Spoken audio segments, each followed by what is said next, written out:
Specially यो video चाहिँ नेपाल सरकारको ध्यान आकर्षण होस् है यो भिडियोमा, किनभने उहाँ चाहिँ कतारमा हुनुहुँदो रहेछ। उहाँले चाहिँ कतारमा नेपालबाट पठाएको हात्ती हेर्न जानुभएको रहेछ।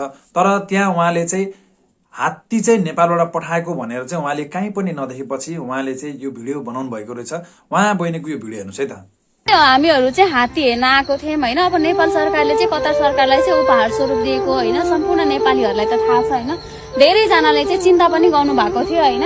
अनि यहाँनिर चाहिँ के लेखेको रहेछ भने हाम्रो एसियन इलाफेन्ट लेखेको छ होइन। तर हाम्रो नेपालको नाम चाहिँ कहीँ पनि केही पनि खुलाएको छैन कि। कृपया नेपाल एमबीसीहरूको चाहिँ प्लिज यता ध्यान जाओस् होइन। किन हो यस्तो गरेको होइन। हाम्रो नेपालको नाम त कहीँ न कहीँ त आउन पनि हो नि होइन। र नेपाल सरकारले यति ठुलो कतारलाई उपहार दिए पछाडि उपहार हो नि त। अब हामीले के बुझ्नु पर्यो त। उपहार बुझ्ने कि अब नेपाल सरकारले यसलाई चाहिँ बेचेको बुझ्ने त। सो त्यही भएर हजुरहरूको चाहिँ एकचोटि ध्यान चाहिँ यता जाओस् होइन। म चाहिँ भन्न चाहन्छु होइन। धेरैलाई चित्त नबुझेको पनि हुनसक्छ, किनकि सबैजनालाई कति धेरै खुसी भएर हात्ती हाम्रो देशको हात्ती भनेर हेर्न आउनु भएको छ। तर यहाँ नाम चाहिँ नेपालको काहीँ पनि छैन। त्यही भएर धेरैको चासोको विषय हुन गइरहेको छ होइन। मेरो मात्र होइन। सो हजुरहरूले एकचोटि बुझिदिनु हुन चाहिँ म चाहिँ अनुरोध गर्दछु।